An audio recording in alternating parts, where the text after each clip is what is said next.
What is going on YouTube? My name is Frank with Geeky Gecko Creations, and in this video, we're going to talk about cohabitation of leopard geckos. Should you do it or should you not do it? Stick around for the video.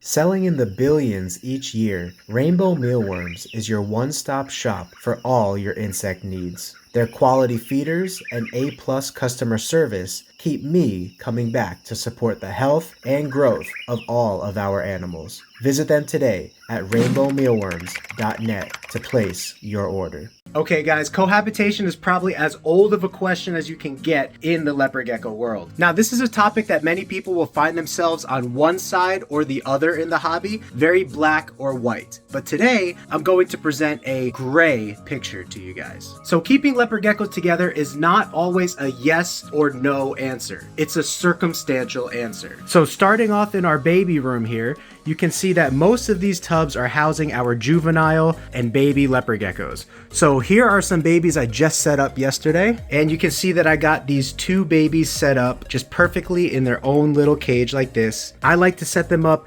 right from the start with a shallow food dish, a shallow water dish, a humid hide, and two babies. I've experimented with 4 to 6 to 10 babies in a larger tub, and the best results that I've had so far are 2 babies to a tub. Anything more than that and babies are going to start to nip at each other a little bit, drop tails, maybe scratch or cut each other as they get a little bit older, and that's just not good for you. It's not good for customers, just not good for the geckos. All in general, just not good. Now these are going to be my findings and my preferences from the past 5+ years of breeding leopard geckos. We've produced probably over 1,000 leopard geckos in the last 2 years, and so I've been through a lot of trial and error of what I like versus what I don't like. So starting from scratch, I always raise babies in pairs of 2. I used to raise babies in these 6-quart tubs, and I would set them up just like this with a food dish, water dish, humid hide, and 2 babies. And that worked really well until I started producing 500 or more babies, and that's when I went to these 3-quart tubs.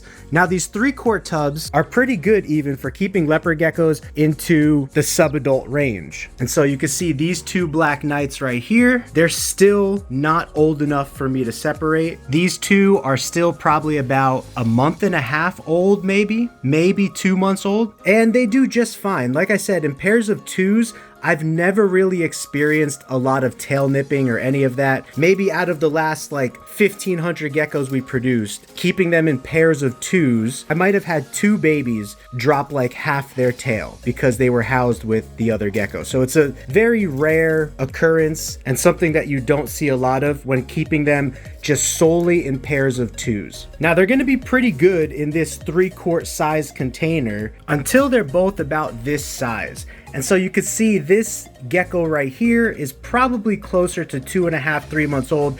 It could actually live in here with another clutch mate, maybe for a little bit longer. But once they're about this size, their body is soon going to start to sexually mature. And if you wind up having a male and female together, the male could pester the female and try to prematurely breed with her. And if you have 2 males together, they could try to be territorial and aggressive towards each other. Females are typically okay, but obviously for spatial reasons, once they get this size, you also want to put them on their own. Now, once they're on their own, a gecko of this size could live in a 6-quart container pretty comfortably up into adulthood. And then if you had the availability, you could then move it into a 12-quart container as well.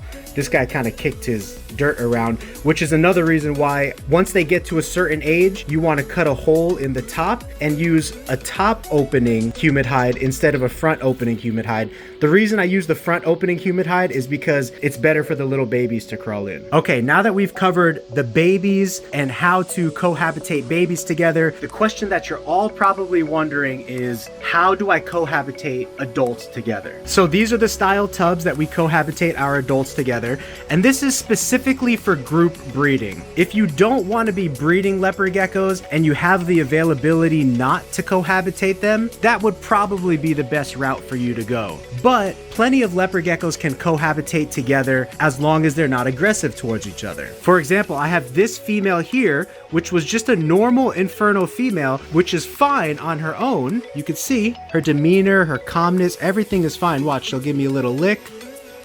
See? She's a fine gecko on her own, but in a group last year, she was getting very aggressive. What very aggressive looks like in leopard geckos is the geckos that are in the group that are getting nipped a little bit, you will start to see maybe bites on their tails or bites on their back or their face or their head. In a very, very worst case scenario, I even had a girl lose a foot. And so those are aggressive scenarios where you want to find the aggressor and immediately remove the aggressor. So anytime I put new leopard geckos together, what I do is I write a bright neon sticky pad that says new on there. And to me, what that means is I need to check that tub that week within a couple of days or even 24 hours to see how the geckos are getting along. So you can see this girl's fine on her own, but in a group last year, she was aggressive. So if I was to try to repair her in a group this year, I would need to find a group where she is not aggressive, or I just need to breed her on her own. But all of these groups that you see right here have girls that are not aggressive towards each other. So even though I mentioned the worst case scenario,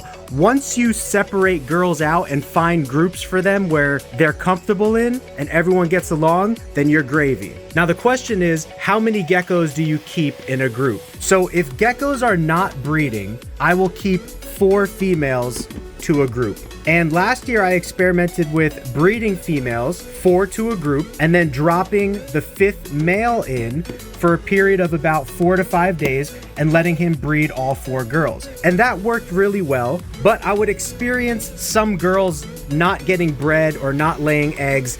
And I think it's pretty logical to conclude that if you have 4 girls in one bin, it's just statistically less likely that the male is gonna get to every single one of those girls. So I started experimenting with 3 girls to one bin, as you just saw right there.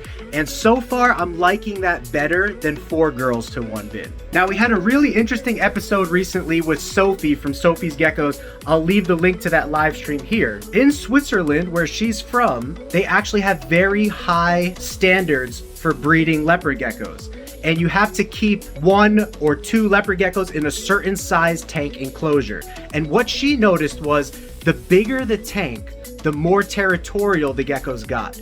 And that makes sense. Logically, if you give an animal its own space, there's a higher chance that that animal is going to become territorial around that space. But if you never give an animal its own space, if it's always sharing space with 2 or 3 other animals, it never develops a sense of its own space. And therefore, that aggressive territorial behavior will become less. And this is something that she observed in her 8+ years of breeding leopard geckos, and I just thought it was very interesting and wanted to share it here. I want to take this time to shout out Redline Shipping. They are the #1 fastest growing reptile and animal shipping company in the world right now, and that is for good reason. Use promo code GECKO5 today at checkout for an additional $5 off your shipping label. So the benefit of group breeding is that it makes large collections possible.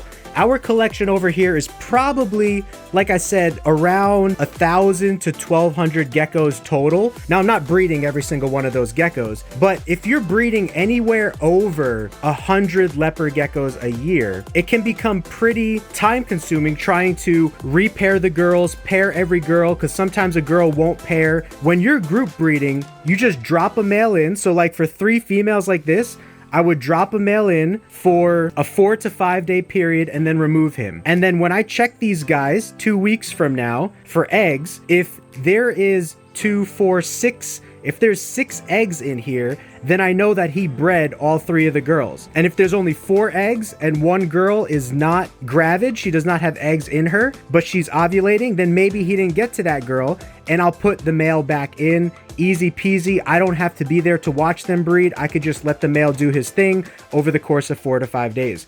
And if you really want to make sure the male's breeding them, you could leave the male in there for a week or longer. At the end of last season was my official first time trying group breeding, and I wanted to see if I liked it before I made a video on it. And I really do like it. If you are somebody who is scaling or just somebody who wants to save on space, time, money, resources, etc., group breeding can definitely be something that can work for you. However, please be aware of the pitfalls of group breeding. You need to keep an eye out for aggressive females, injured females. Injured females will tell you there's an aggressive female, and you can kind of deduce from that which gecko is the aggressor. The ones that are injured are probably not the aggressor, and the ones that are not injured are probably the aggressors, so you can remove them. And then once you find groups that work, you can either put females together in groups of 3 to 4 in a 28 quart tub, and that will allow for the geckos not to get too territorial towards each other, and you should be smooth sailing from there. This is going to be my second full season now going into group breeding. Remember, last season was the end of the season, so maybe let's say half a season. Maybe I was group breeding for like 6 months last year. Now I'm going into my next 12 months of group breeding and seeing how I like it. And so far, I like it a lot. Like I said, my preference right now is 3 girls to a 28 quart size tub. Drop the male in, I would say, for 5 to 6 days, and then 2 weeks later check to see if all of those girls got bred by seeing if they are laying fertile eggs. Now, can you cohabitate if you're not breeding? A lot of people are like, oh, I want a friend for my gecko. It's pretty commonly accepted that males will always be territorial towards each other. I've never seen proof of this. I've never seen proof of males fighting against each other, but that's just because people don't want to obviously videotape that or put their animals through that. But it's just very strongly believed males cannot, will not, and should not live together. So take that for what it's worth. A male and a female, I've seen some people find success with, and I've seen other people have scenarios where the male killed the female trying to breed her too much. And that could also stress out the female. Even if it doesn't kill her, it could stress her out to the point where she loses enough weight and might die naturally that way. Then the third scenario is keeping females together. This is the most common scenario, and if you are going to keep leopard geckos together, then I would probably suggest somewhere between 2 to 4 females in a 20 to 40 gallon size tank or a 28 quart size plastic tub. And by those standards, you should be okay as long as the geckos are not getting aggressive towards each other. Now, the question of will more hides help than less hides kind of goes back to what Sophie was saying about territorialism. The more hides that you give the geckos, the more individual spaces that they're going to be able to carve out. So I used to think the more hides the better, but now I'm not so sure. And as you can see, we just keep 1 humid hide in our 28 quart tubs. Just like this, 1 humid hide. They all share that humid hide, that water dish, the food and calcium dish, and this method has been very successful for us. You can see these girls are not injured at all. They're perfectly healthy, and all of our 40+ group tubs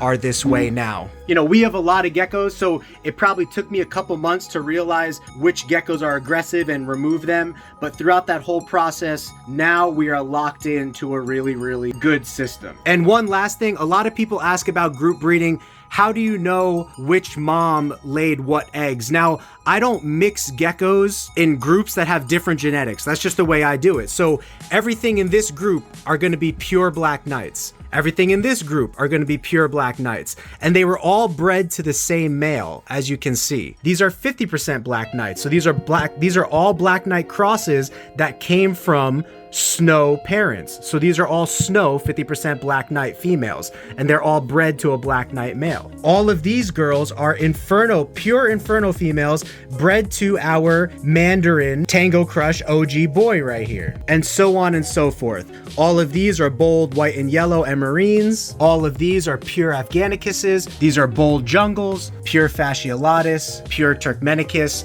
So you can see the way that these groups are set up is by genetics. And then, of course, I keep track of any male that I breed them to so that at least I know which male is going to which genetics. So this was an Inferno male bred to pure fasciolatus females last year. Well, what did you think, guys? Did I cover everything that you could have wanted for a cohabitation video? I know it's a very controversial topic, and there are often people that are on one side of the fence or the other. I'm kind of neutral like Switzerland, like I said, so please don't take it out on me. I'm just trying to provide you the facts of what I've tried, what works for me, and then you can use that knowledge coupled with other people's findings to make a decision of what is best for you. So I thank you guys so much. Be sure to leave a comment below, maybe with some topic descriptions as well of what you would like to see me cover in a future video. So thank you guys very much. I love you guys. I appreciate you.